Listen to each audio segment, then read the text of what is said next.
Glória a Deus. Amém. Abra sua Bíblia comigo lá em 2 Samuel, segundo livro de Samuel, capítulo de número 21. 2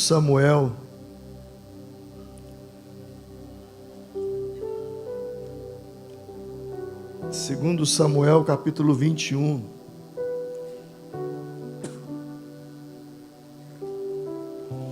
Quem encontrou? 2 Samuel 21.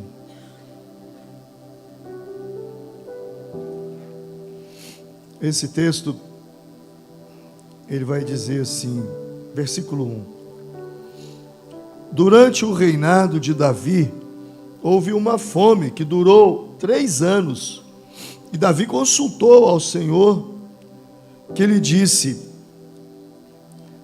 a fome veio por causa de Saul e de sua família sanguinária, por terem matado os gibeonitas.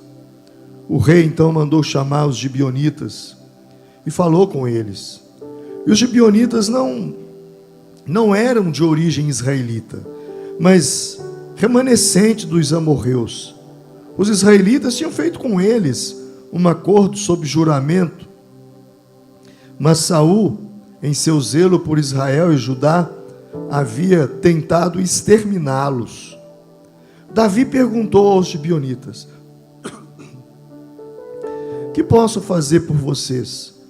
Como posso reparar o que foi feito, para que abençoem a herança do Senhor?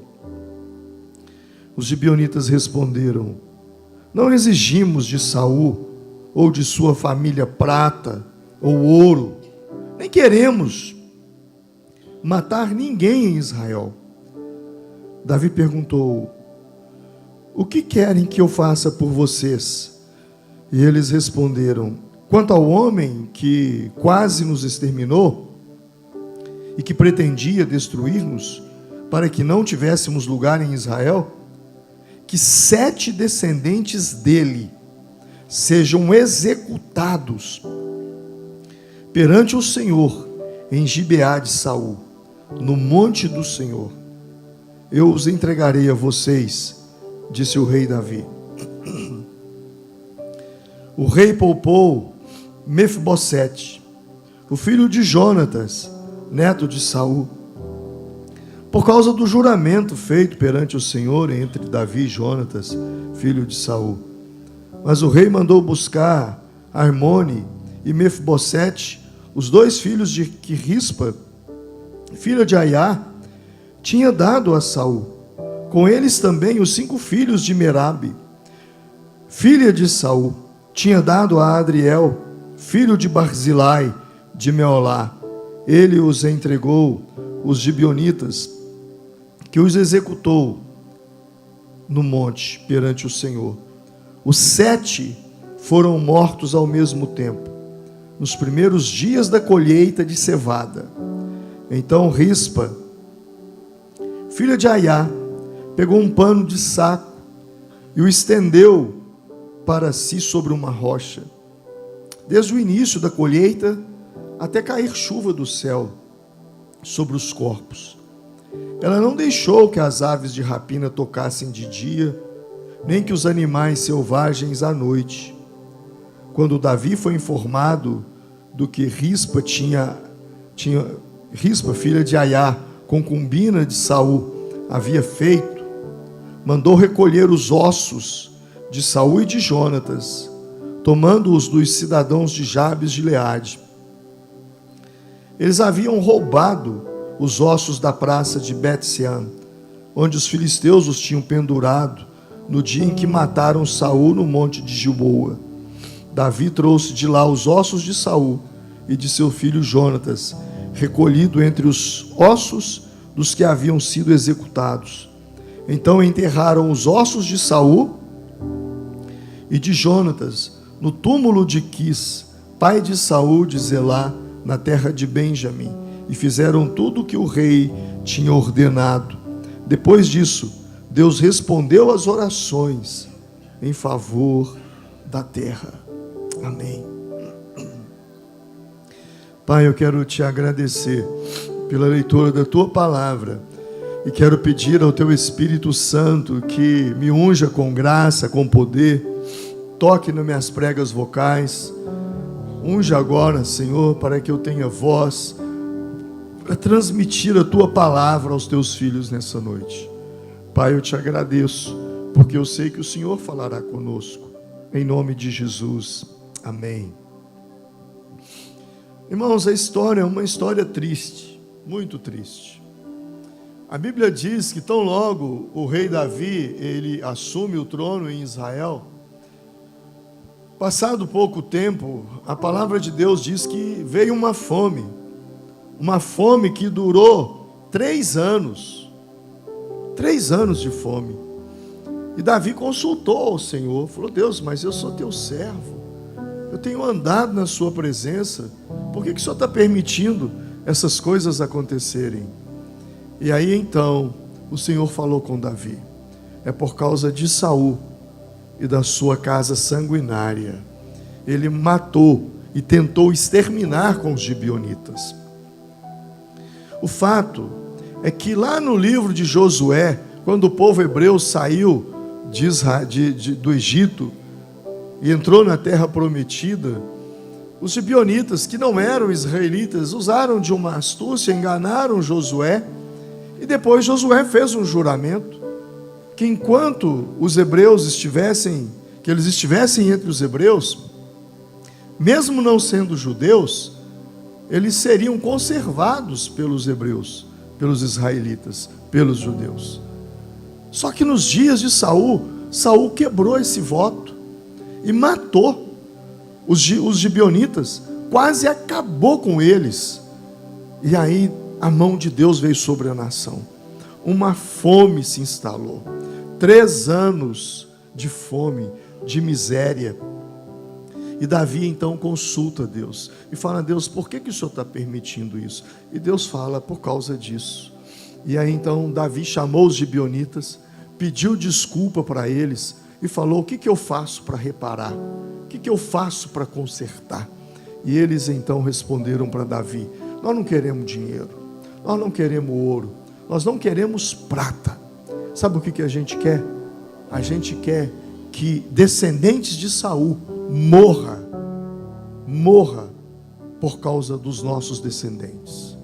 E Davi falou: tudo bem, vou entregá-los nas suas mãos. Só que Davi poupou Mefibosete. Mefibosete era paralítico, que morava no palácio. Davi tinha trazido ele para o palácio. Ele era filho de Jonatas. Davi tinha uma aliança de fidelidade, de lealdade com Jonatas, uma aliança de honra. E Davi então falou: não vou matá-lo. Mas trouxe os filhos de Rispa. Rispa era uma concubina de Saul, e ela tinha 2 filhos com ele. Um chamava Mefibosete, mas não era o Mefibosete filho de Jonas, era outro Mefibosete. E reuniram 7 homens, e esses homens então foram mortos. Eu não sei se eles foram mortos ali, a Bíblia diz, na terra onde eles morreram, no monte do Senhor. Só que a mãe daqueles 2 filhos, a Rispa, ela foi para lá, e ela viu seus filhos mortos, e ela ficou do lado deles. E a Bíblia diz que foi por um bom tempo, até a colheita. A palavra de Deus nos diz isso. Ela ficou ali até a colheita. E isso foram aproximadamente 6 meses. Imagina uma pessoa ficar do lado dos corpos por 6 meses. Os corpos dos filhos. 6 meses depois, quero eu acreditar que agora só existia ossos. Mas aquela mãe não saiu dali. 6 meses do lado dos ossos dos seus filhos. E a Bíblia diz que quando as aves de rapina, os urubus, vou usar essa expressão, vinham para comer a carne, ela espantava aquelas aves. E de dia viam os animais para comer a carne, e ela não permitia. Ela ficou ali 6 meses, alguns dizem que até 7 meses, espantando aqueles animais. A Bíblia diz que ela colocou um pano de saco no chão. Às vezes eu fico imaginando como se aqueles moços tivessem sido enforcados, e ela ali, debaixo dos corpos, e aquilo chegou nos ouvidos de Davi. Meses depois, 6, 7 meses depois, aquilo chegou nos ouvidos de Davi. E Davi disse: não é possível que essa mulher está lá do lado dos filhos dela, essa mãe está ali. E foi nesse contexto então que Davi disse: nós vamos dar um enterro digno para eles. E lembrou-se de Saul e de Jonatas, seu amigo, e disse: traga também os ossos deles e vamos enterrar todos na tribo onde estão os benjamitas. Essa é a história. Essa é a história. Eu quero ser rápido, não tenho muito tempo para pregar, mas presta atenção. Uma coisa que começa o texto: 3 anos de fome, 3 anos pessoas padecendo, 3 anos sem prosperidade. E o que Davi faz? Provavelmente ele deve ter consultado os administradores, os secretários de agricultura, aqueles que estudavam o tempo, as nuvens. Provavelmente ele buscou todos esses recursos, como a gente busca. Quando uma coisa não vai bem para nós, você busca. Você está doente, você vai no médico. Você está com um problema de emocional, você vai num psicólogo, você vai num psiquiatra. Você está com um problema nos dentes, você vai num dentista. Você está com um problema jurídico, você vai num advogado. Enfim, quando nós temos problemas, nós buscamos recursos. E provavelmente Davi fez isso também. Só que nada adiantou. E aí então ele falou: só me resta uma coisa, buscar a Deus. E Deus falou com ele a razão porque aquilo estava acontecendo. Muitas vezes nós enfrentamos situações difíceis sem entender a causa.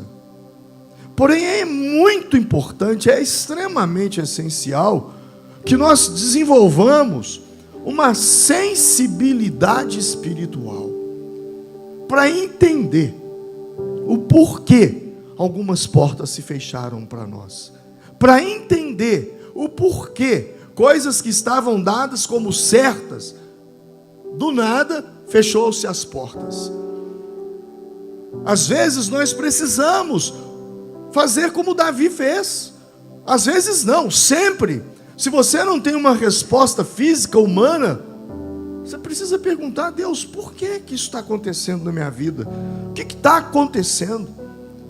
E a Bíblia diz que isso aconteceu com Davi, e ele consultou.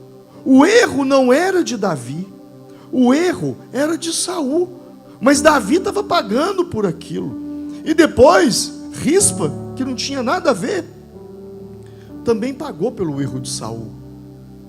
Às vezes nós estamos pagando por coisas que não é do nosso, não tem a ver conosco. Às vezes são coisas lá dos nossos avós, dos nossos bisavós, coisas que aconteceram no passado, e nós não temos uma clareza sobre o que está acontecendo agora. Por exemplo, essa palavra de Josué para os gibeonitas, ela era uma palavra de muitos séculos, não era de meses, séculos. E agora, Davi estava pagando por uma coisa que ele não fez. Você já se deu conta alguma vez de fazer um mapeamento espiritual da sua família? Deixa eu entender a minha família. Deixa eu entender quem eram os meus pais, quem eram os meus avós, o que eles praticavam, o que eles faziam. Eu me lembro, pastor Cizenando, meu pastor, ele foi na minha casa um dia. Eu era muito novinho, tinha 19 anos de idade. Meu pai lá em casa, eu sou tipo filho de Abraão, né? Porque quando eu nasci, meu pai já estava com quase 70 anos de idade. Eu estava virando um Abraão. Então eu sou, a distância de idade entre eu e os meus irmãos é gigantesca. Eu sou filho do 2º casamento. Então, eu lembro que ele foi lá em casa, e o meu pai, ele tinha uma dificuldade de andar, já depois dos seus 70 e tantos, 80 anos de idade, mas ele tinha uma saúde de ferro. Ele falava comigo, ele falava: filho, eu não sei o que é uma dor de cabeça. Mas ele tinha essa dificuldade. E quando o pastor Zenando olhou para ele, ele disse assim para ele: olha, o senhor tem uma dificuldade de movimentar essa região aqui, né, do quadril. Meu pai disse assim: eu tenho. Pois é, Deus está me mostrando aqui a dificuldade que é. E o meu pai disse assim: mas por quê? Ele falou assim: o Senhor está me mostrando você. Isso meu pai com 80 e poucos anos. O Senhor está me mostrando você, ainda rapazinho. Você se assentou com alguns rapazes numa mesa de um bar e combinaram de castrar um amigo de vocês. Meu pai: mas eu não tive culpa. Olha só, Deus mostrou lá atrás. Pois é, e o pastor disse: por causa daquilo, você tem uma deficiência nessa área aqui. Você precisa se arrepender dos seus pecados, confessar ao Senhor. Agora olha só, meu pai com 80 e tantos anos de idade, o pastor revela uma coisa de 60 anos atrás, coisa lá de trás. Meu pai nem questionou, ele nem falou: isso é verdade, isso é mentira. Na mesma hora ele já disse: não, mas eu estava, mas eu não participei assim não. Mas era uma revelação de Deus. Às vezes coisas estão acontecendo hoje e você não está entendendo, porque na verdade o que acontece hoje é uma colheita. Mas o que aconteceu há 1, 2, 10, 15 anos atrás, 20 anos atrás, foi um plantio. E você não está entendendo por que você está colhendo. E Davi, quando ele não entendeu por que ele estava colhendo, então ele ora a Deus e Deus fala com ele. Deus traz luz àquilo que estava oculto. Mas vai agora os 2 filhos de Rispa, e eles são mortos. E aquela mulher, ela monta ali uma espécie de uma cama naquela penha, naquela rocha. O que me vem na cabeça é isso: debaixo dos corpos dos filhos, pendurados por aproximadamente 6 meses ali, espantando as aves. 6 meses ali, 6 meses ao lado de filhos que morreram. Isso me fala sobre perseverança. Isso me fala sobre gente que está disposta a pagar um preço, gente que não delega responsabilidades. Irmão, se tem uma coisa que nós não podemos delegar, é responsabilidades. Tem coisa que é só você que tem que fazer, e é você. Eu não posso me arrepender por você, é você que tem que se arrepender. Eu tenho que arrepender por mim. Mas tem pessoas que não. Tem pessoas que elas estão em busca de que alguém ore por elas, para que os seus problemas se resolvam. E não há problema que as pessoas orem por mim. O problema é quando eu não oro. Eu me lembro de um dia que um irmão chegou para mim e falou: pastor, estou contratando 3 irmãos na igreja, canela de fogo aí mesmo. Eu falei: para quê? Para eles orar e jejuar por mim. Eu falei: o quê? Eu preciso de ter um grupo orando por mim o tempo todo, eu vou contratá-los. Eu falei assim: contrata eles para ir no banheiro também no seu lugar. Não, mas não tem jeito, tem que ser eu. Eu falei: então tem coisa, meu filho, que não tem jeito de delegar para os outros. Tem coisas que é você e Deus. E Rispa, ela ficou ali, ela gastou esse tempo, ela ficou o tempo todo ali, perseverando, lutando, buscando, em oração, poderia dizer assim. Essa mulher, ela poderia ter montado um palanque de protesto na porta do palácio, pedindo um enterro de honra, mobilizado um abaixo-assinado, mobilizado uma manifestação na porta do palácio contra o rei. Mas não, ela não tinha nada a ver com o rei, ela tinha que conversar com o rei dos reis, porque é lá que as coisas se resolvem. E ela então, no seu silêncio, ela vai por ali e ela fica ali por todo 6 meses. E o versículo de número 11 vai nos dizer que quando Davi foi informado do que Rispa, filha de Aiá, concubina de Saul, havia feito, mandou recolher os ossos de Saul e de Jonatas. Olha que interessante, irmãos. Rispa, ela ficou ali. Ela não foi para o palácio. Mas o que ela fez lá onde ninguém estava vendo, sem luzes, sem holofotes, sem manifestações, sem gritos, sem brigas, sem xingamentos, o que ela fez lá chegou no ouvido daqueles que estavam no palácio.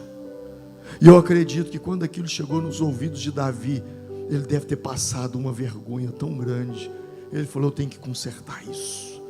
Sabe, quando eu olho para esse texto, eu vejo Rispa, uma mulher que nos mostra que honra move os céus, honra move reis. Ela não gritou, ela não exigiu, ela não se revoltou, ela apenas permaneceu firme, posicionada, defendendo o que ainda restava dos seus filhos, que eram os ossos. E foi justamente essa atitude dela, justamente essa forma de se comportar da parte dela, que fez com que o rei se posicionasse, que o rei tomasse atitudes. Sabe, irmãos, às vezes nós queremos que coisas extraordinárias se resolvam de uma maneira muito rápida. Essa mulher ficou 6 meses ali. Às vezes nós queremos que o extraordinário aconteça numa oraçãozinha de 5 minutos, numa oraçãozinha, tipo aquela quando você está com muita fome e você olha para o prato de comida, você fala assim: faça mal, faça bem, em nome de Jesus, amém. Já orou assim já? Tanta fome que você estava? Sabe, Jesus ele mesmo nos ensinou. Ele disse assim: nem por muito falar vocês serão ouvidos. Não é por orar muito, mas mesmo Jesus nos ensinou que não é por muito falar que nós seremos ouvidos. Ele contou uma parábola de uma mulher, lá em Lucas, capítulo de número 11, se não me falha, Lucas 18, e essa mulher, ela era uma viúva, e ela queria que o juiz resolvesse uma causa dela, resolvesse um problema dela, e o juiz era um homem injusto, era um juiz iníquo, que praticava a iniquidade, então ele não era justo.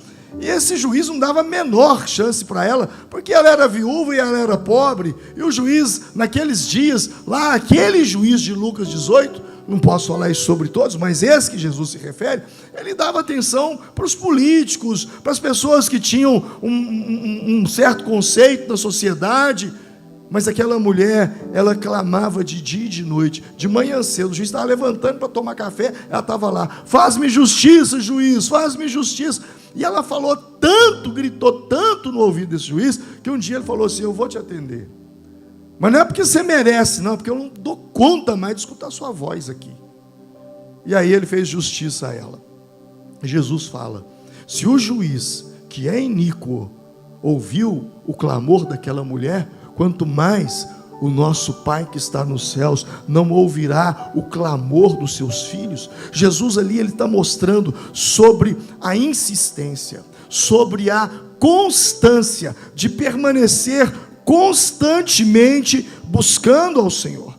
Constância, essa é uma palavra-chave no reino de Deus, porque o que eu vejo às vezes, em boa parte por onde eu viajo e nas igrejas, é que tem gente que você encontra com ele hoje, ele é o irmão dragão, ele abre a boca, sai fogo para todo lado.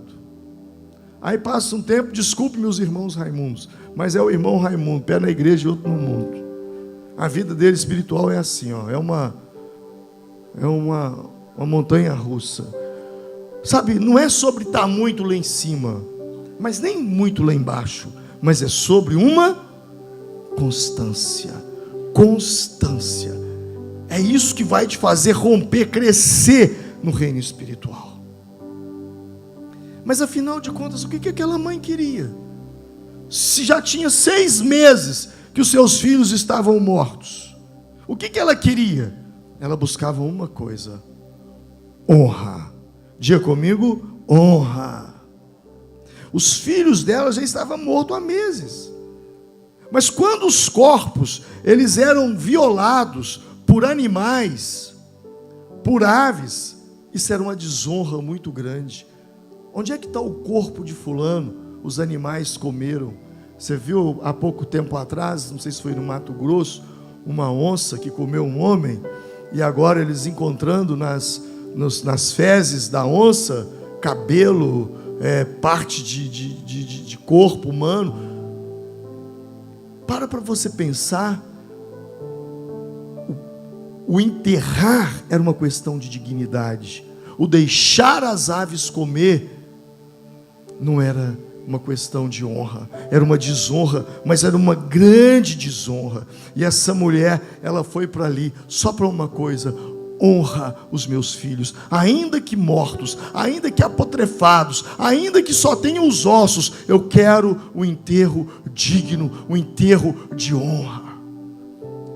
Eu acho que uma das coisas mais tristes para uma família é quando se tem a morte de um familiar e não se acha o corpo. Eu acho que é terrível isso. Graças a Deus, na minha família eu nunca vivenciei essa experiência. Oro para que não vivencie ela, mas deve ser muito triste. Aquela mulher, ela queria enterrar os seus filhos, porque aquilo era uma questão de honra. Honra é uma coisa muito forte no reino espiritual, meus irmãos. Honra é uma moeda. Assim como você tem o dinheiro, que você chega na loja, que você compra, que você vende, a honra, ela é uma moeda. Ela é uma moeda espiritual. Se eu posso dizer que os americanos têm o dólar, os europeus têm o euro, nós no Brasil temos o real, no mundo espiritual, a moeda se chama honra. E quem paga com honra, ele recebe também com honra. Segundo 1 Samuel 2,30 diz: portanto o Senhor, o Deus de Israel, declara: eu disse que a sua família e a família de seu pai servirão diante de mim para sempre. Mas agora declara o Senhor: longe de mim tal coisa. Eu honro os que me honram. Os que me honram eu honrarei, mas os que me desprezam serão desonrados. Deus está dizendo que quem o honra será o quê? Quem honra a Deus será o quê? Quem honra a Deus será o quê? Honrado. É uma moeda. Você investe honra e Deus te devolve honra. A Bíblia nos fala isso de uma maneira muito clara. Nos lugares aonde você foi humilhado por causa da palavra de Deus, os lugares aonde você foi humilhado por causa do nome do Senhor, você será duplamente honrado.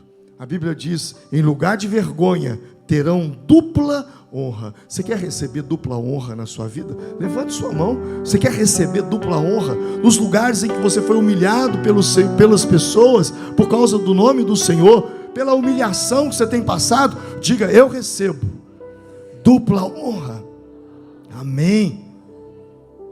Davi agora, ele honra agora com aquela mulher, porque a honra, ela começa, ou melhor, a desonra, ela começa quando a pessoa não retribui honra com honra, porque, como eu disse, a honra, ela é uma moeda,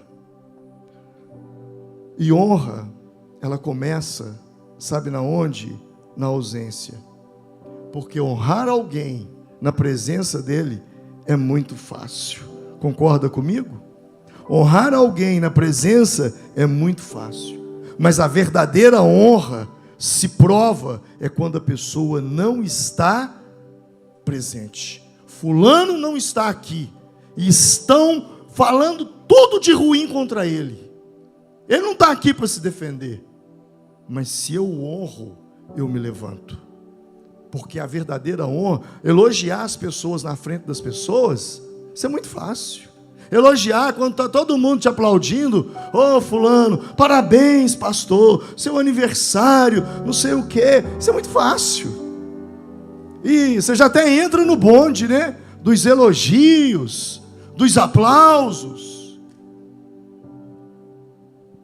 Mas a pessoa que realmente honra, ela honra não é na presença, ela honra é na ausência. É quando não tem ninguém que possa falar para ele que você se colocou e disse: não, eu me levantei, eu não aceitei, porque eu conheço essa pessoa, eu conheço o caráter dessa pessoa, eu conheço a integridade dessa pessoa, eu conheço a honestidade dessa pessoa. Ela não é isso. Sabe, honrar na frente é muito fácil.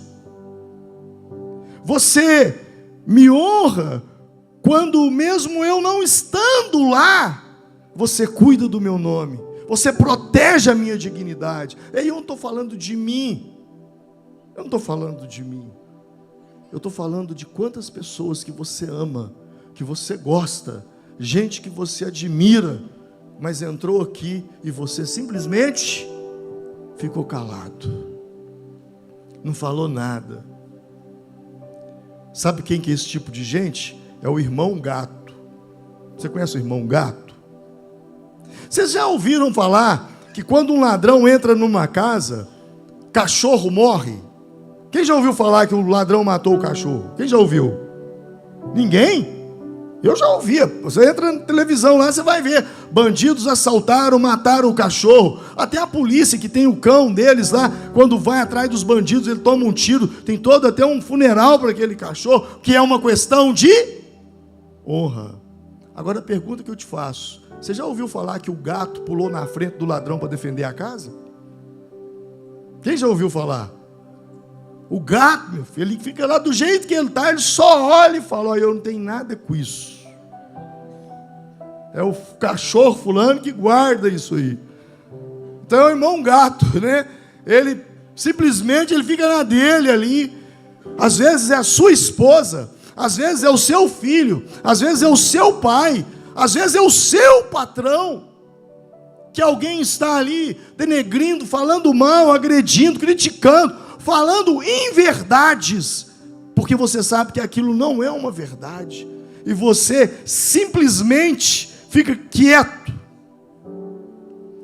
Aí vem uma pergunta que separa os íntegros dos levianos. Sabe qual é a diferença entre o fofoqueiro e o intercessor? É que o fofoqueiro, ele trabalha na horizontal, e o intercessor, ele trabalha na vertical. O que é trabalhar na horizontal? Fulano fala para mim, eu falo para ele fala para mim, eu falo para ele. E nós tecemos uma baita de uma fofoca. Irmãos, eu já participei de algumas conversas que quando eu saí, eu estava mal. E eu cheguei em casa, eu falei: Deus, nós falamos tão mal dessa pessoa naquela conversa, que eu não posso deitar sem fazer uma oração para aquela pessoa. Aí é quando você transforma a fofoca em oração. Toma conta daquela pessoa, ajuda ela, Senhor. Se ela está vivendo, fazendo esse tipo de coisa, oh Deus, tem compaixão, entra na vida daquela pessoa, ou usa dessa situação para salvação, para a conversão dela.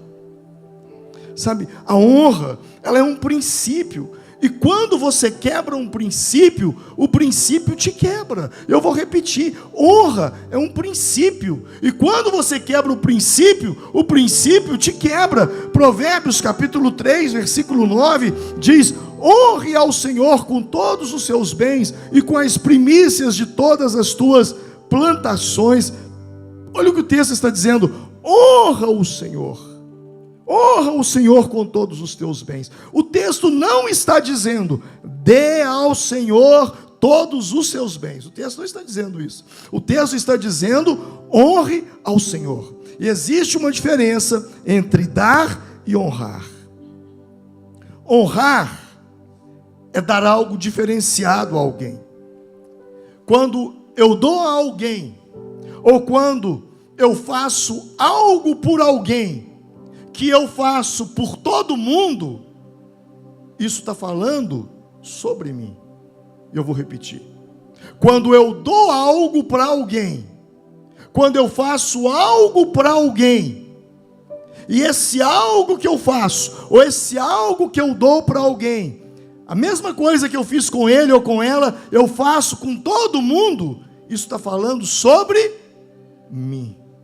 Mas quando eu faço algo com alguém, diferente, que eu não faço com mais ninguém, que eu dou para alguém, que eu não dou para ninguém, isso está falando sobre quem? Sobre aquela pessoa. Quem está entendendo? Você entendeu? Eu fui confuso na minha colocação? Eu vou repetir. Quando eu faço algo por alguém que eu faço para todo mundo, não, o pastor é muito bonzinho lá, ele faz isso para todo mundo. Então está falando sobre mim. Mas quando eu dou algo, quando eu faço algo por alguém, que eu não faço para mais ninguém, eu fiz para aquela pessoa, é porque ela é muito especial. E isso se chama honra. Então não é sobre dar, é sobre fazer o melhor, é sobre honrar aquela pessoa. A Bíblia não está dizendo dê ao Senhor, a Bíblia está dizendo honre ao Senhor, porque Deus não quer simplesmente o que você faz, mas Ele quer o que você faz de uma forma diferenciada, de tal maneira que todas as pessoas vão ver as suas ações para Deus, e as suas ações, sem nenhuma palavra, vão gritar: eu não estou fazendo para qualquer pessoa, eu estou fazendo para o meu Senhor, então eu estou fazendo o meu melhor, porque é uma questão de honra, é uma questão de honrar. E a honra de Rispa, ela ativou a honra de Davi. Quando Davi busca descendentes de Saul para entregar os gibeonitas, ele poupa o filho de Jonatas. Por quê? Porque Davi tinha uma aliança de lealdade com Jonatas, e Jonatas já estava morto. E ainda assim, ainda morto, ele ativa a honra e busca: vou dar uma dignidade para os ossos de Saul, para os ossos de Jonatas.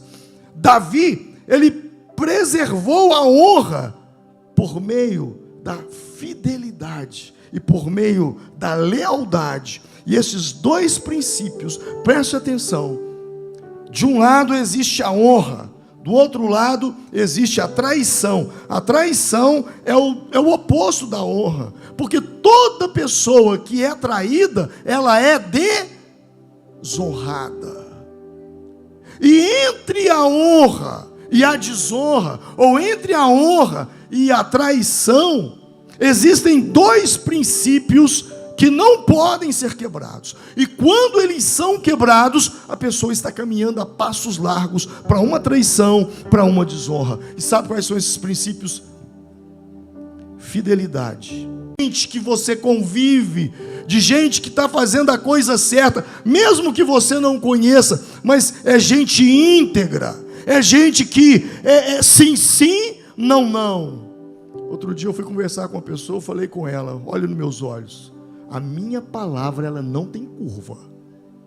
Isso é uma coisa que vocês podem bater no peito e falar: a palavra do meu pastor, ela não tem curva.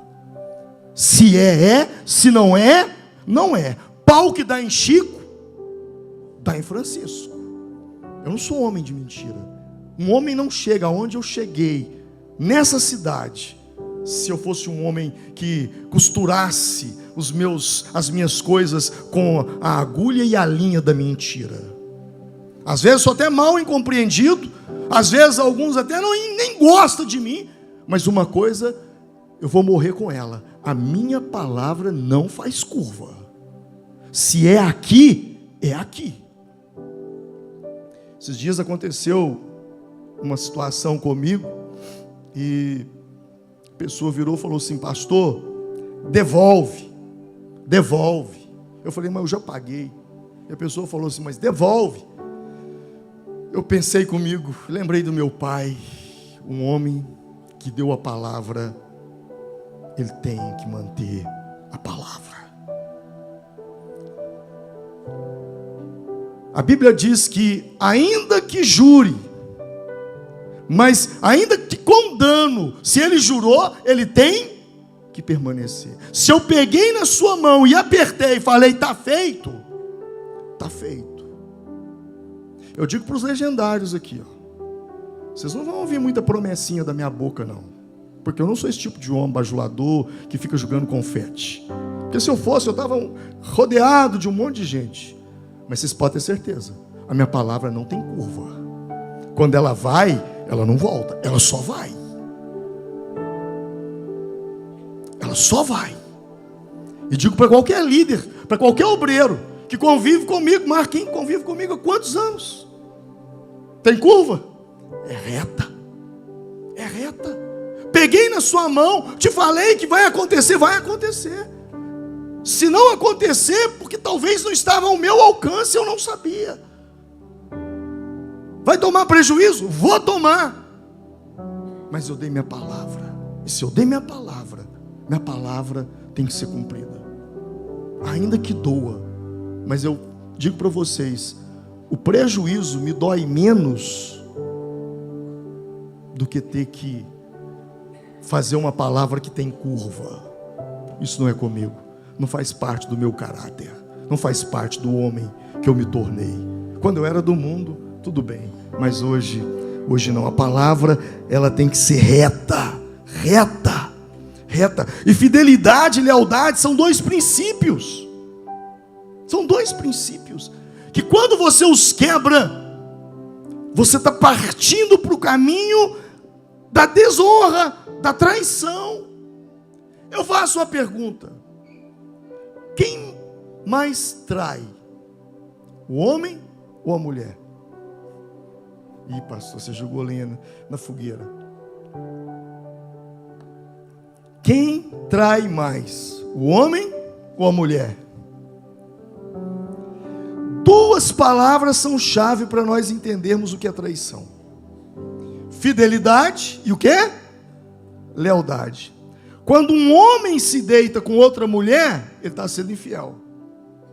Mas quando uma mulher expõe o seu marido à crítica, o menospreza para terceiros, ela está sendo desleal. E quando eu quebro a lealdade, eu estou traindo. Quando eu quebro a fidelidade, eu estou traindo. Então, em ambos os casos, quebrou a fidelidade, quebrou a lealdade, é traição.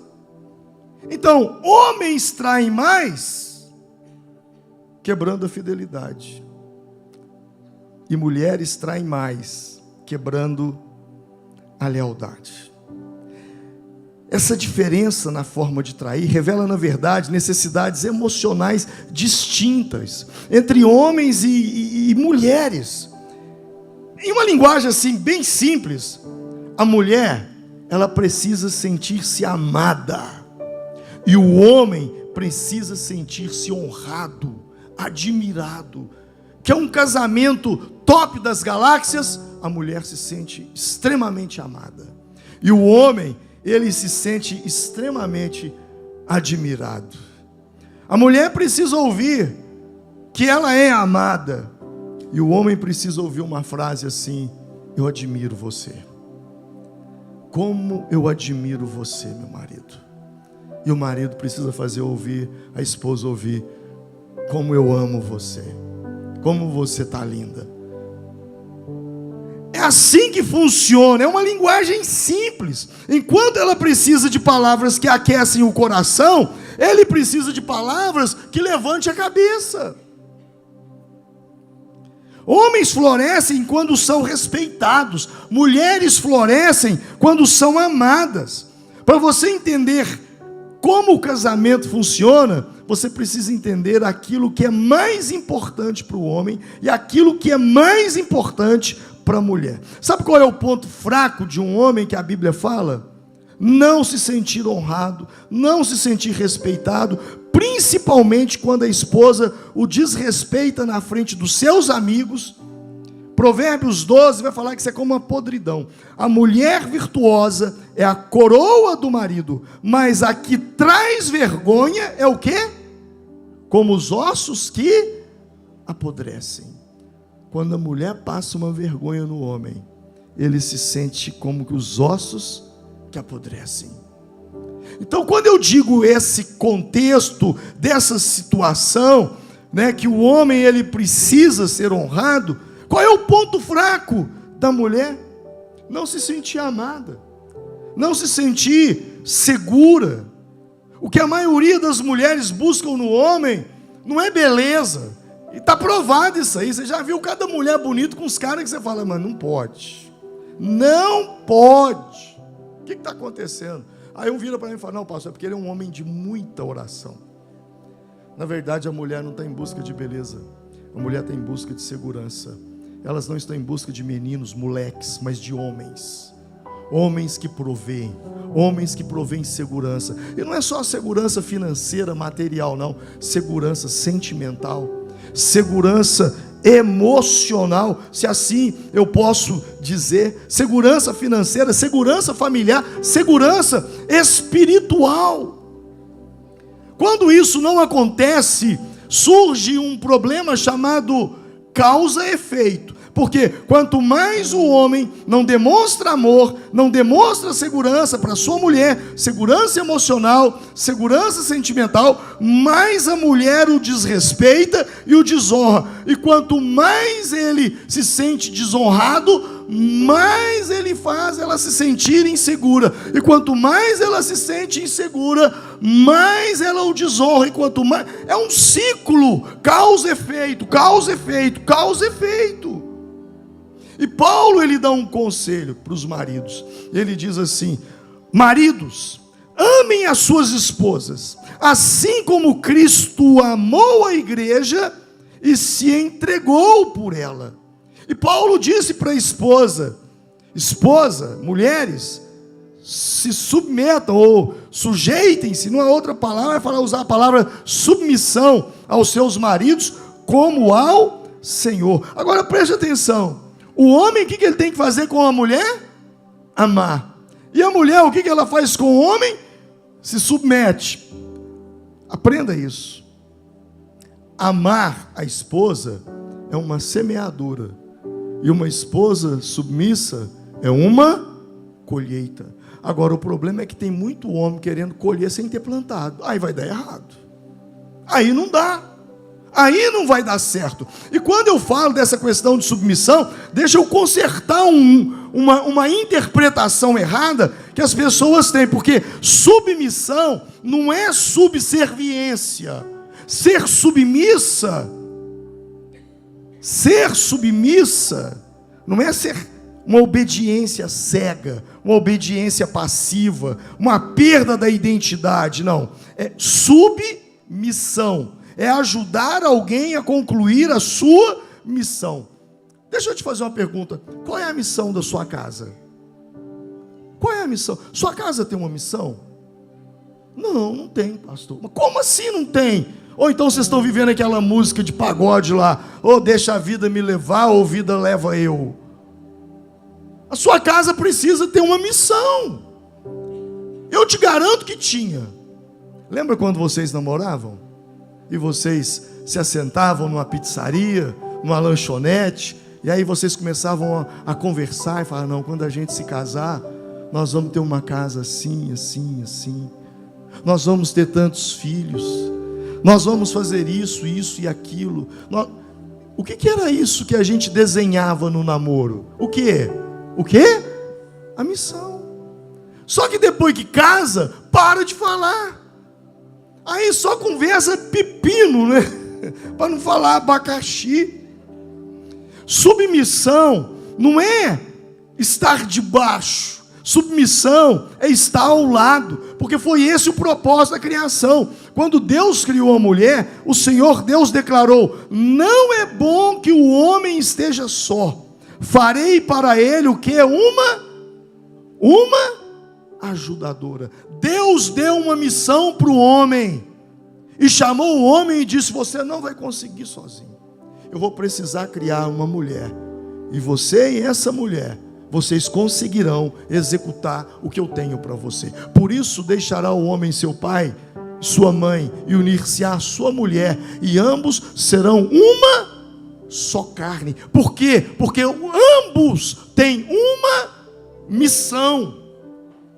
Alguém disse: por detrás de um grande homem tem uma grande mulher. Isso é mentira. Não existe mulher, grande mulher atrás de grande homem. Existe uma grande mulher ao lado de um grande homem. Isso sim existe. A Bíblia diz: farei uma ajudadora. Eu não falei, eu farei uma serva, uma empregada, não é isso. Farei uma ajudadora, uma companheira de guerra, uma aliada de batalha. Sabe, Deus deu uma missão ao homem e essa missão é impossível de ser concluída sem a mulher.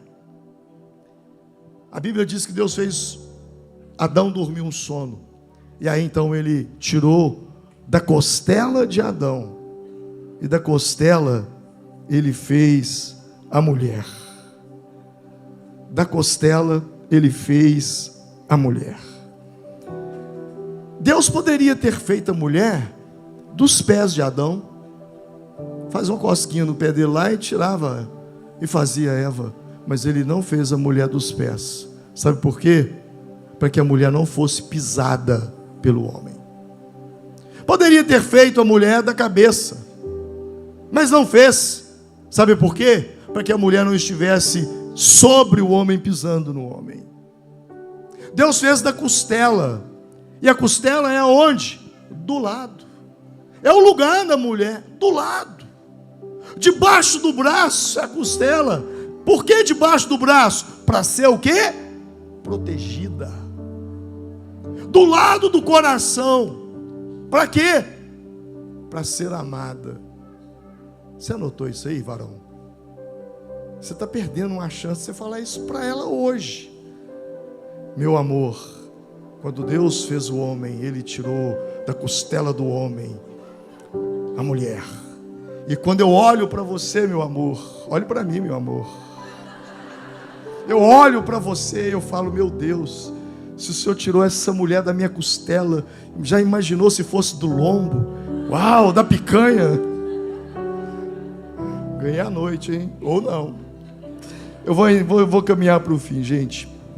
Provérbios 31, 23. O seu marido é respeitado na porta da cidade, onde toma assento entre as autoridades da sua terra. A Bíblia está dizendo que o marido, bom, se ele é marido, então ele tem uma esposa. Na verdade, ele é respeitado na porta da cidade, onde toma assento entre as autoridades da sua terra, por causa da sua mulher. É a mulher que põe o homem entre príncipes. É a mulher que faz do homem um homem respeitado na cidade. Mas o oposto também é verdade. Se ela não for sábia, ela faz ele se assentar entre os mendigos. Eu digo que com mulher não se brinca. O dia que o diabo quer destruir um homem, sabe o que ele faz? Ele põe uma mulher no caminho dele. E o dia que Deus quer abençoar um homem, sabe o que ele faz? Ele põe uma mulher no caminho dele. Então não tem meio termo, meu amor. Não tem meio termo. Ou é ou não é. Eu só quero encerrar te dizendo o seguinte: marido e esposa, vocês devem fazer um acordo. Minha esposa, se você quer se sentir como uma rainha, você precisa me tratar como um rei. E é assim que funciona o casamento. Porque muita gente quer ser tratado como rei, mas não trata a esposa como uma rainha. Esse acordo precisa ser feito. Isso precisa ser feito. Você tem que levantar todo dia e pensar assim: o que eu preciso fazer hoje para me impressionar essa mulher? Eu sei que isso não acontece todo dia. Tem dia que dá vontade de matar, né? Um dia perguntaram a um pastor: você já pensou em divórcio? Não, divórcio não, mas homicídio já. Tem dia que a gente levanta meio doido, né? Tem dia que a gente tá doido. Mas isso é um dia ou outro. Bom, para alguns, né? Tem uns aí que é a maioria dos dias. Mas enfim, Rispa não gritou, mas a sua honra falou alto diante de Deus e dos homens, e ela nos ensina que quando nós permanecemos firmes, mesmo em meio à dor, honrando a Deus e aos princípios de fidelidade, de lealdade, o céu se inclina, o trono se move e a resposta chega. Hoje talvez você esteja vivendo algo que você não entende, como aquela mulher que não tinha nada a ver com aquilo e viu seus 2 filhos morrer. Talvez você está enfrentando dores que parecem não ter fim, mas o Espírito Santo te convida hoje a se posicionar em honra. a se levantar e dizer: eu sou um homem de honra, eu sou uma mulher de honra. Vamos nos colocar em pé nesse momento.